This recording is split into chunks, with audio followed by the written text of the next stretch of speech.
ప్రియమైన దేవుని పిల్లలారా, ప్రభువైన యేసుక్రీస్తు వారి పేరట ప్రతి ఒక్కరికి శుభాభివందనాలు తెలియజేస్తా ఉన్నాను. ఉదయకాలం దేవుని వాక్యాన్ని చదువుకుందాము. యెషయా గ్రంథము 54వ అధ్యాయము 14వ వచనం చదువుకుందాము. నీవు భయపడనక్కర్లేదు. దేవుడు తన మాటలు మన కొరకు దీవించునుగాక. ఆమేన్. ప్రియులారా, భయము అంటే తెలియని దాని గురించి మనకు తెలియదు కాబట్టి నూతన సంవత్సరంలో వచ్చిన మనం చాలా భయంతోనే నూతన సంవత్సరంలోకి వస్తాం. ఎందుకని భయంతో ఆ సంవత్సరంలోకి వస్తామంటే ఆ సంవత్సరం ఎలా ఉంటుందో తెలియదు. ఒక మాట చెప్పనా, ఈ సంవత్సరం ఇచ్చిన దేవునికి తెలియదా ఈ సంవత్సరం ఎలా ఉంటుందో? దేవుని వాక్యాన్ని మనం వింటుంటాం, దేవుని సేవకులు చెప్తుంటారు, దేవుడు చెప్తుంటాడు, సంవత్సరం అనే దయాకిరీటాన్ని నీకు ఇచ్చాను అని.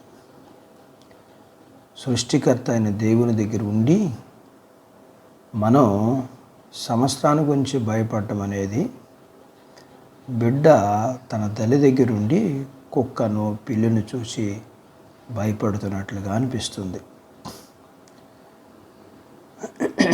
ఈ సంవత్సరాన్ని గురించి నువ్వు భయపడవలసిన అవసరం లేదు. ఒక మాట చెప్తా వినండి. క్రొత్త ఊరు వెళ్తున్నాం. వెళ్ళేటప్పుడు క్రొత్తగా భయంగా ఉంటుంది, కానీ తిరిగి వచ్చేటప్పుడు ఆ క్రొత్త స్థానంలో పాతదనం వస్తుంది. భయం ఉండదు, ధైర్యం ఉంటుంది. అలాగే నీ జీవితంలో నువ్వు దేనికి భయపడుతున్నావు? దేవుడు అంటున్నాడు, నువ్వు భయపడక్కర్లేదు అంటున్నాడు. దేవుడు పరిశుద్ధ గ్రంథంలో మనల గురించి మాట్లాడుతూ నేనేమాత్రం నిన్ను విడువను, ఎడబాయనని ఆయన చెప్తున్నాడు. మరి నీవు మనుషులకు, పరిస్థితులకు, మరి దేనికి కూడా భయపడవద్దు. భయం అవిశ్వాసం యొక్క రూపం, ధైర్యం విశ్వాసం యొక్క రూపం. దేవుడు పరిశుద్ధ గ్రంథంలో 366 సార్లు భయపడవద్దని చెప్పారు.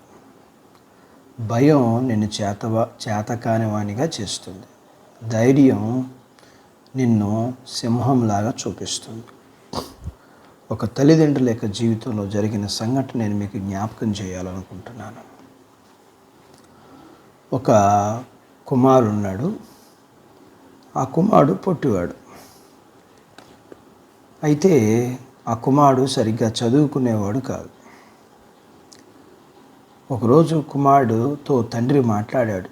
ఎందుకయ్యా నువ్వు సరిగ్గా చదువుకోవట్లేదు అంటే, నేను పొట్టివాడిగా ఉన్నాను, మరి దానిని బట్టి నేను బాధపడుతున్నాను. ఇతరుల దగ్గరికి వెళ్ళినప్పుడు నేను భయపడతా ఉన్నాను నా బలహీనతను బట్టి అని అంటే, ఆ తండ్రి అన్నాడు, అయ్యా నువ్వు బయటికి పొట్టివాడు కానీ లోపలకు పొట్టివాడు కాదు.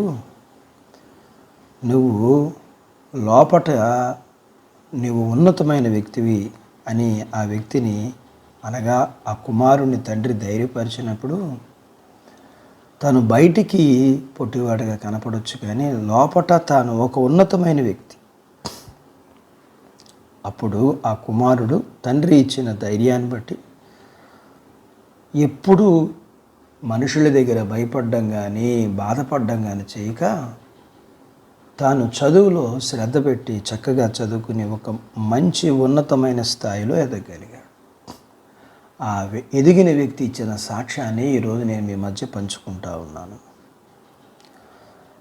మన ప్రభువు చెప్తా ఉన్నారు, నేను ఉన్నవాడును, నేను నిన్ను విడువను, ఎడబాయనని ఆయన చెప్తున్నాడు.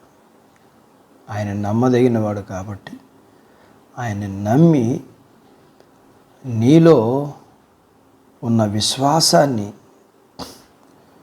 నీవు నమ్మి ఆ నమ్మకం ద్వారా నీవు మేలు పొందుతూ ఆ నమ్మకం ద్వారా అనేకులకి మేలు పొందినట్లుగా నువ్వు ఉండాలని దేవుడు ఈ ఉదయకాలం కోరుకుంటున్నాడు.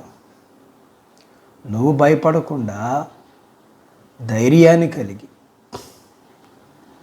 ఆ ధైర్యమును అనేక మందిని పంచగలిగిన నీవు దేవుని నమ్మి ఆ నమ్మకాన్ని అనేకులకి దీవెన కలిగినట్లుగా నీవు ఉండాలని దేవుడు కోరుకుంటా ఉన్నాడు.